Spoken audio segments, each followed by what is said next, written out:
Ini akan kita bagi dua. Oke, kita coba dengan menulis pakai kalam aja ya. Oke.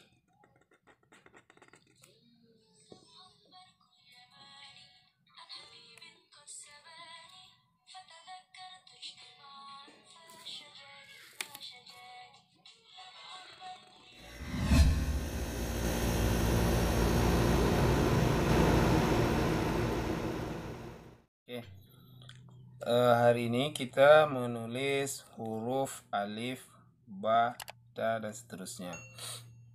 Jadi sebelumnya kertas HPS digaris dulu seukuran sebisanya, digaris dulu dengan penggaris. Setelah itu kita sketch sebagaimana yang ada di buku catatan kalian masing-masing. Oke, pertama kita coba tulis alifnya dulu. Alif, kita sketchkan alif aja. Jadi dalam bentuk sketch alif, kalau kita perhitungkan kertas APS ini, agak kemerengan sedikit dia.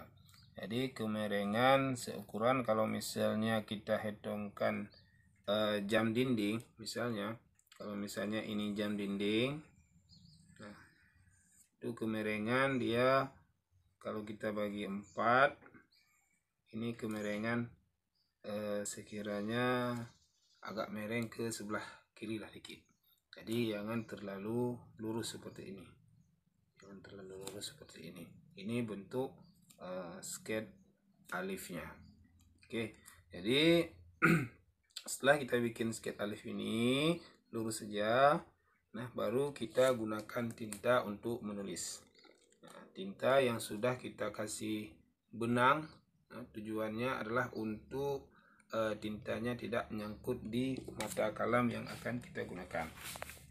Nah, jadi benang secukupnya, jadi jangan sampai ada nyangkut ini. Oke, sekarang kita coba tulis alif.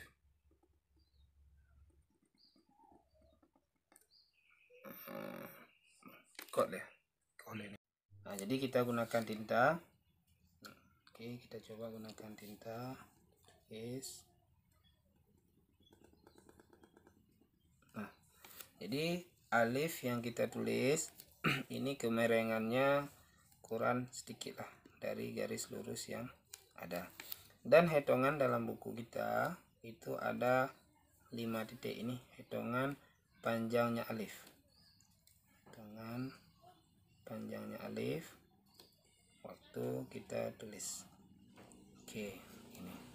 Jadi untuk besarnya alif, kalau misalnya mata kalam yang seperti ini, besarnya seperti ini 4 mili ya. Kalau misalnya kita garis seperti ini gedenya seperti ini dia. Nah, kalau kita luruskan. Terus kalau kita merengkan sedikit, maka gedenya akan seperti ini. Terus kalau kita merengkan lagi, baru dapat dia. Oke, jadi inilah bentuk alif. Jadi jangan terlalu besar ya. Segini saja sudah cukup. Oke.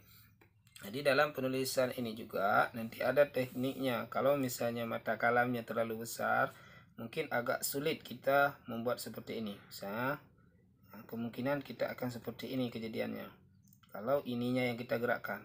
Tapi kalau mata kalamnya besar, usahakan ininya yang bergerak. Tangan kita yang bergerak.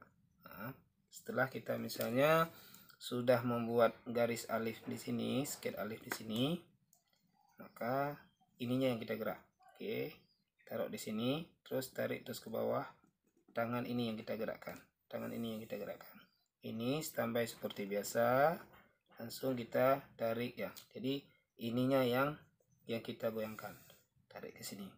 Nah, kalau seandainya mata kalamnya terlalu besar. Tapi kalau mata kalamnya kecil, mungkin bisa kita kerjakan seperti ini. Karena alifnya nggak begitu besar. Jadi karena kita gunakan mata kalam 4 mili, jadi bisa kita lakukan dengan cara menggerakkan ininya. Yaitu tangan kita ini kita tarik ke bawah.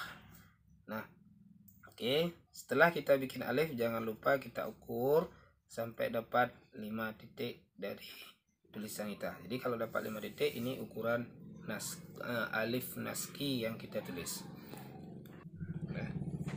sekarang kita coba menulis huruf ba. Oke, sebelumnya juga kita coba sketch dulu.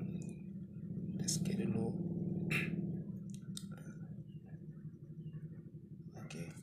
Nah, dalam sketchnya ini kalau kita lihat dia seperti perahu, cuman agak lonjongnya segini. Kalau misalnya kita bagi dua, nah, titik temu ini, nah, ini hampir ada sudutnya dikit dan ada keruncingannya di sini. Setelah itu pena kita turunkan sampai ke sini, sampai ke garis ini. Nah, sampai ketemu di sini baru kita bagi dua ini. Bagi dua, di sini nanti 2 titik, di sini nanti 2 titik. Jadi setelah dapat ini baru kita ayunkan mata kalam kita naik ke atas nanti. Oke, ini bentuk sketch sementara. Nah, coba kita menggunakan mata kalamnya. Ini kalam digunakan dengan mata kalam 4 mili ya. Oke, kita coba. Nah, setelah ini kita harus dapat runcingnya ini. Nah, kita dapatkan runcingnya ini. Setelah itu baru kita tarik ke bawah agak lurus. Udah sampai ke sini. Baru kita ancang-ancang untuk ambil naik ke atas dia. Oke. Nah, seperti ini kalau seandainya kita gabungkan dua dia. Nah, jadi ini harus lurus dia dua, lurus, dan ini adalah titik tengahnya, pembagian antara dua itu. Jadi ini titik temu tadi sama garis yang ini titik temunya. Jadi di sini nanti baru kita bikin ancang-ancang untuk naik ke atas. Nah, besar huruf ba itu ada 4 titik. 4 titik. Ya. Nah, ini ukuran ba yang kita tulis. Nah, tinggi ininya, tinggi ini ke sini, nah, tinggi untuk mulai ini ukurannya muat 1 titik dengan ukuran yang kita dapatkan di sini tadi. Nah, oke, jadi untuk di sini cukup dengan ukuran sedikit aja, dan ataupun setengah titik yang kita gunakan. Oke. Dan selanjutnya huruf ta dan sa ini sama. Huruf ta sama huruf sa ini sama dia ya. Sama dengan huruf ba juga dia. Jadi nggak perlu kita tulis lagi. Oke, selanjutnya kita coba tulis huruf H. Nah, jadi dalam bentuk huruf H ini juga kita bikin sketchnya dulu. Sudah. Habis itu baru kita turunkan. Nah, sesuai dengan di buku kalian masing-masing. Oke. Jadi dalam bentuk huruf H ini hampir ada perutnya di sini. Jangan terlalu bulat. Kalau misalnya bulat kan seperti ini dia. Nah, ini bulat. Tapi bentuk H-nya tidak terlalu bulat. Dia agak runcing ke sini dia. Nah, dia agak berbentuk ada perutnya. Nah, ada perut. Oke, ini sampai segini aja dulu. Nah, nanti di sini baru kita bikin ujungnya. Oke, jadi besar dari sini ke sini ini juga kita gunakan hitungan 5 titik nanti ya. 5 titik, ini 4 titik nanti. Nah, kita gunakan dalam hal ini, dalam membuat huruf H, ini titik sudut tengahnya di sini dia. Nah, di titik yang kelima ini. Jadi artinya ini akan kita bagi dua. Oke, kita coba dengan menulis pakai kalam aja ya. Oke.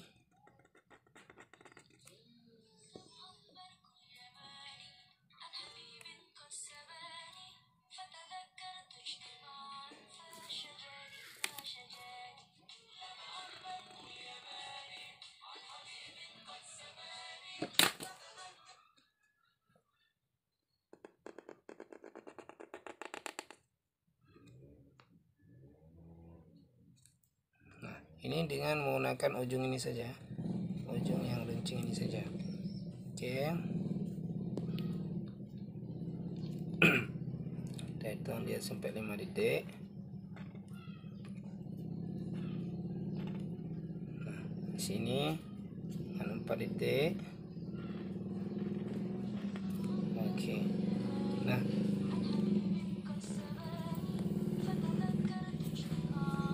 muat 1 titik dia nanti. Sedangkan di sini muat sedikit lah titiknya. Oke. Jadi ini bentuk H ya kita bikin. Aja nanti ini untuk yang di ujung ini kita menggunakan yang runcing ini. Jadi saya akan seperti ini, kita bentukkan saja. Nah setelah seperti ini baru kita kasih cat dalam sini. Kita kasih cat, nah, biar penuh. Oke. Nah, jadi 3 huruf untuk pelajaran kita hari ini.